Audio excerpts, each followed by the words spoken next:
A declaração do imposto de renda é obrigatória para toda pessoa física, portadora de CPF, que tenha tido rendimentos tributáveis, como salário, superior a R$ 28.559 durante o ano de 2018. Isso dá uma média de 2.400, 2.400 e pouco por mês. Esses são os que estão obrigados a fazer a declaração do imposto de renda. Além desta regra, existem outras regras que também estão dispostas na legislação, tais como rendimentos de outra natureza, assim considerado, por exemplo, rendimentos isentos, né? Então, por exemplo, quem teve rendimentos isentos não tributáveis ou tributados exclusivamente na fonte. O que significa? Rendimentos isentos, recebeu doação. Doações são considerados rendimentos isentos, né? Rendimentos tributados exclusivamente na fonte. Por exemplo, ganhou um prêmio do Valecap, ou da Mega Sena, ou qualquer outro tipo. Então, quem teve esse tipo de rendimento durante o ano de 2018, que ultrapassou R$ 40 mil, também está obrigado a declarar. Eu acho que vale a pena lembrar que o declarar não significa pagar imposto. Da mesma forma que pode acontecer de não haver restituição, porque tudo vai estar vinculado ao seu rendimento e se houve ou não retenção de imposto de renda. E existem outras mais 5 regras, né? Bem sucintamente, se você não ficou desempregado o ano inteiro, mas tinha um imóvel de sua propriedade e você alienou essa propriedade, esse imóvel, e apurou ganho de capital, você está novamente obrigado a declarar, ok? Da atividade rural, rendimento superior a 140 mil no ano, entre outras situações que você esteja obrigado, que no total são 7.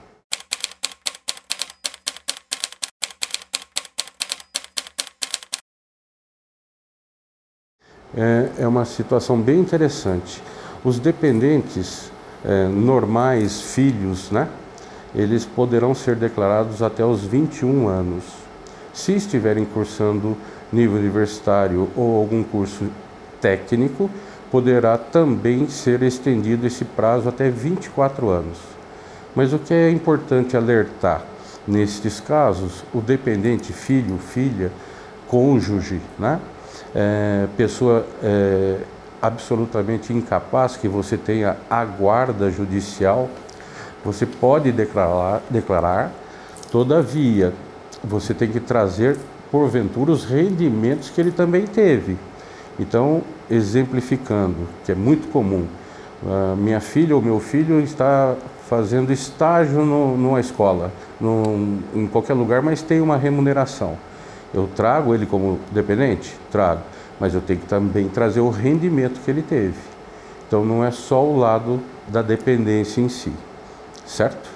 Então, recapitulando, filhos, enteados, desde que você detenha a comprovação disso, esposa, cônjuge em geral, pais, avós, bisavós, ao qual você detém a guarda ou esteja sob a sua responsabilidade, e no caso de menor incapaz, você detendo a guarda judicial.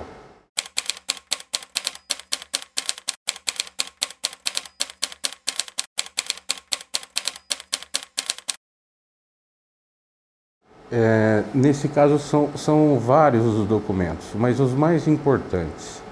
O informe de rendimento que a empresa para a qual você trabalha fornece. Esse informe de rendimento ele passou a estar disponível já a partir do dia 1º de março, porque todas as empresas são obrigadas a fazer uma declaração, uma obrigação acessória para a Receita Federal, chamada DIRF, Declaração do Imposto de Renda na Fonte.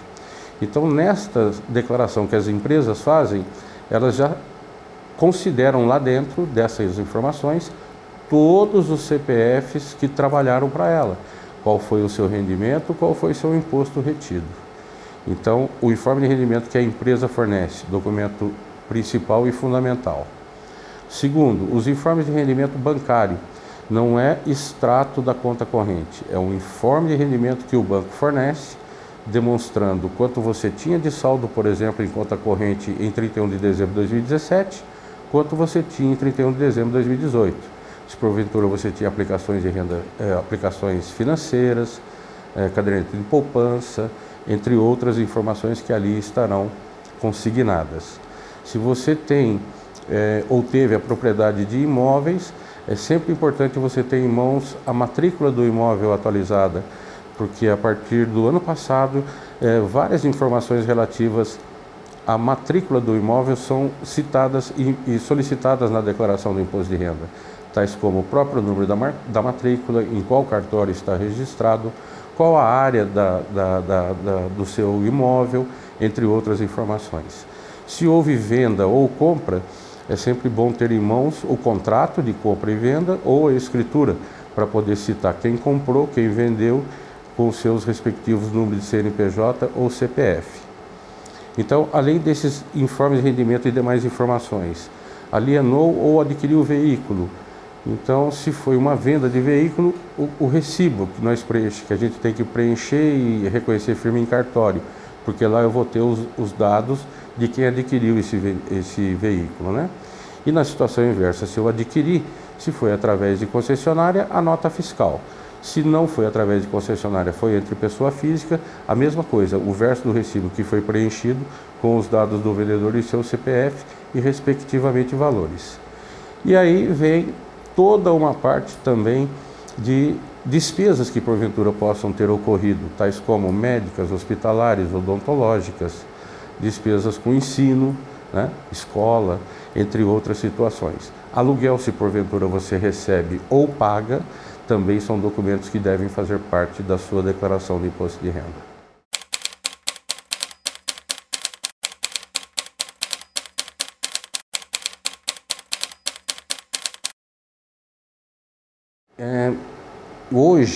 Hoje não, já faz um bom tempo que a Receita Federal disponibiliza no próprio programa uma ferramenta, já dentro do próprio programa ele tem uma ferramenta que ele vai demonstrando para você qual a sua melhor opção, ou seja, se vai ser a simplificada ou se vai ser a completa.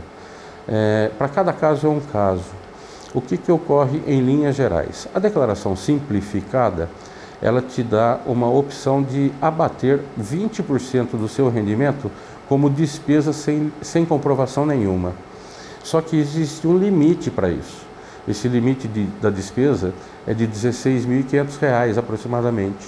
Então significa que quem ganha acima de R$ 80 mil, ele vai continuar tendo essa despesa limitada a R$ 16.500, sem precisar comprovar. Então, no exemplo, eu ganhei 80 mil, eu posso abater 16. Pode ser que eu não tenha despesas dedutíveis que ultrapasse 16 mil. Entre elas, despesas dedutíveis hoje, dependentes, R$ 2.200 aproximadamente por dependente, a Previdência Social, que não tem limite, mas em torno aí de no máximo R$ 6.000, despesas escolares estão limitadas a R$ 2.000 e lá vai fumaça por ano, não é um valor muito significativo, despesas médicas hospitalares não tem limite. Então, se todas essas despesas que você possui ultrapassa 16 mil, com certeza vai ser mais vantajoso você fazer a declaração completa.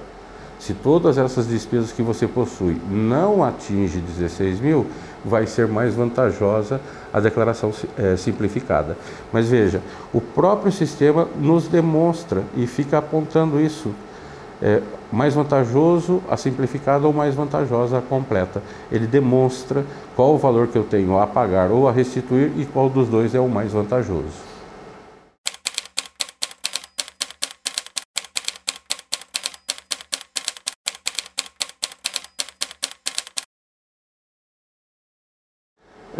Nos casos de pagamento a médicos, dentistas ou profissionais relacionados a essas atividades, se você não possuir o recibo que ele te emitiu, você teria como comprovar através de cópia do cheque, preferencialmente nominativo, que você efetuou o pagamento.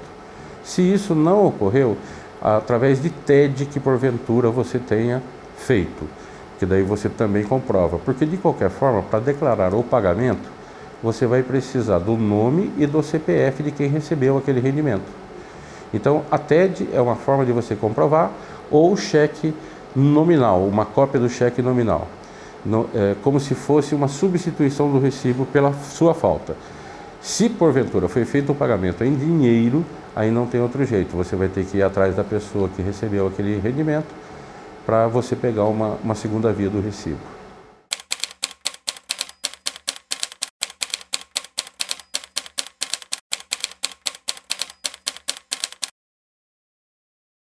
Ok. Então, as despesas médicas, hospitalares, odontológicas, não existem limite. Todas elas, em qualquer valor, elas poderão ser abatidas e utilizadas, né? Despesas com aluguéis, os pagamentos de aluguéis, eles não são abatidos.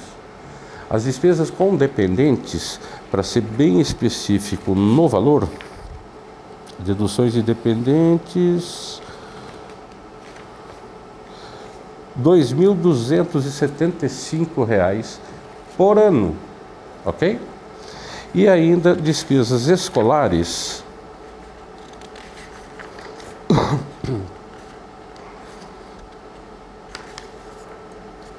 o limite anual R$ 3.561 por ano por dependente. Então, esses valores são despesas que você consegue abater da sua declaração de imposto de renda. São despesas que assim chamamos de dedutíveis. Recapitulando: médicas, hospitalares, odontológicas, ensino e o próprio dependente.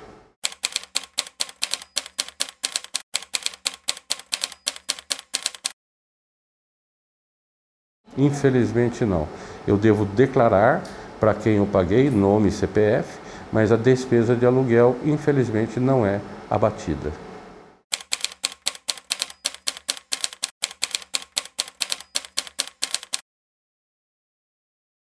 Sim, toda vez que você efetuar a venda de um imóvel e apure ganho de capital, o que significa ganho de capital? Eu comprei um imóvel há 5 anos atrás por R$100 mil. E estou vendendo agora em 2018 por R$130 mil. Então houve um ganho de capital da ordem de 30 mil. Existe, como qualquer bem não pode ser atualizado o seu valor, ele não pode sofrer acréscimo, salvo por reforma, uma ampliação ou qualquer outra situação desta natureza. Este valor de 100 mil ele não sofreu nenhuma atualização e o valor de venda está pelo valor atual de mercado. O que existe no próprio programa chamado Ganho de Capital, que a Receita Federal também disponibiliza, é uma espécie de desvalorização do valor do ganho. É um percentual que é calculado de acordo com o tempo que este imóvel ficou na sua propriedade. Então, hipoteticamente, durante esses 5 anos que você ficou com esse imóvel, ele vai ter uma desvalorização hipotética de 20%. Então, o que vai acontecer? Você estava apurando no nosso exemplo, 130 vendas, 100 mil o custo, eu estou apurando 30 mil. Desses 30 desvaloriza, então, 20%, ou seja, 6 mil reais. Sobre os 24 mil reais, então, assim considerado o ganho de capital líquido, você vai pagar 15% de imposto de renda. Esse imposto é devido até o último dia do mês subsequente ao do efetivo recebimento do valor da venda. Ok? E ele não está vinculado à data da entrega da declaração. Se eu vendi isso em agosto do ano passado e recebi em agosto do ano passado, o imposto já é devido em setembro. A declaração vai ser uma consolidação dessas informações. O imposto já foi devido 30 dias após o efetivo recebimento do valor da venda. Segunda situação, se eu vendi a prazo, então esses 130 mil, por exemplo, eu vou receber em 2 parcelas.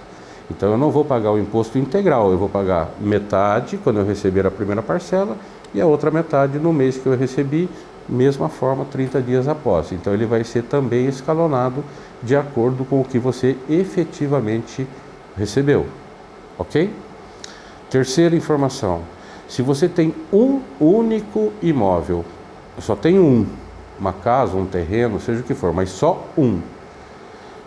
Se você só tem um único imóvel, esse valor de ganho de capital ele é elevado para 440 mil reais. Então, se você vender até o valor de 440 mil reais, você não paga imposto. Se vender acima de 440 mil, aí você paga a ter apuração do ganho de capital. Mas reitero, o único imóvel, eu não posso ter dois ou mais, só um. E a última, a última, para não ser diferente, se você possui mais de um imóvel residencial, ou um único imóvel residencial, tanto faz, e você vai vender este imóvel residencial e vai utilizar integralmente o valor da venda deste imóvel para aquisição de outro imóvel residencial, você tem um prazo de até 6 meses para comprovar a compra do outro, e se for utilizar todo o valor da venda para aquisição de outro, você também está isento do imposto de renda sobre ganho de capital. Mas veja que essa operação só e exclusivamente imóvel residencial, ok? E uma vez a cada 5 anos. Então eu tenho um imóvel, hipoteticamente, que me custou 200 mil reais e eu estou vendendo hoje por 700 mil reais. Estou apurando um valor considerável de ganho, né?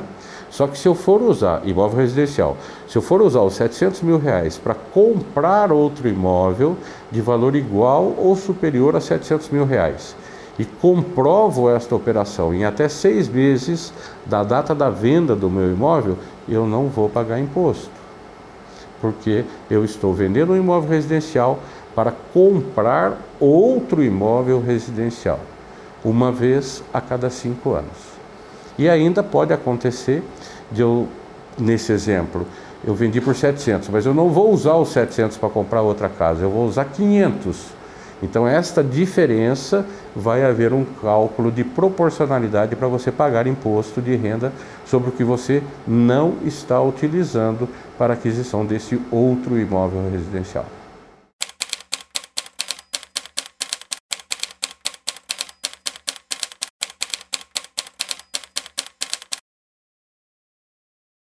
Infelizmente não. Nenhuma valorização é permitida.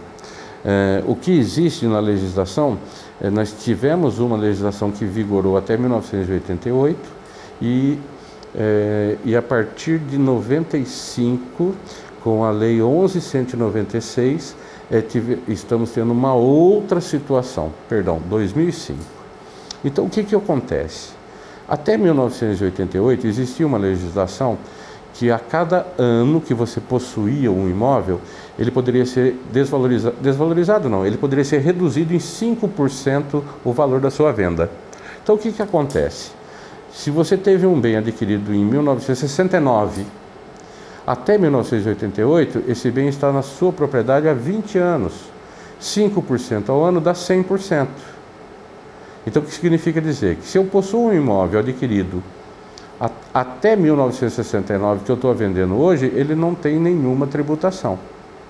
Valorizar isso em nenhuma hipótese, porque, como disse, o fisco permite uma desvalorização, se assim podemos dizer, uma redução no valor do ganho de capital. E a partir de 88 até 2005, ficamos num vácuo, num buraco negro aí, que não poderia novamente ter nenhuma atualização, e só em 2005, com a Lei 11.196, é que vem novamente esses redutores, não mais em percentual fixo de 5% ao ano, mas um percentual em cima de período que este imóvel ficou na sua propriedade. Então eu consigo fazer uma desvalorização do valor do ganho de capital para não pagar o imposto numa tributação cheia. Aumentar o valor do bem que já existe, eu só vou conseguir mediante uma reforma, uma ampliação ou algo desta natureza. Não posso, não devo fazer a valorização, por exemplo, pelo valor venal do carnê do IPTU. Não tem nada a ver uma coisa com outra. Ok? O carnê do IPTU, o valor venal, todo ano vai ser corrigido porque a prefeitura assim o faz para poder calcular o IPTU. Mas isso é uma fonte, uma reserva da prefeitura, não tem nada a ver com o valor de mercado que o meu patrimônio possua.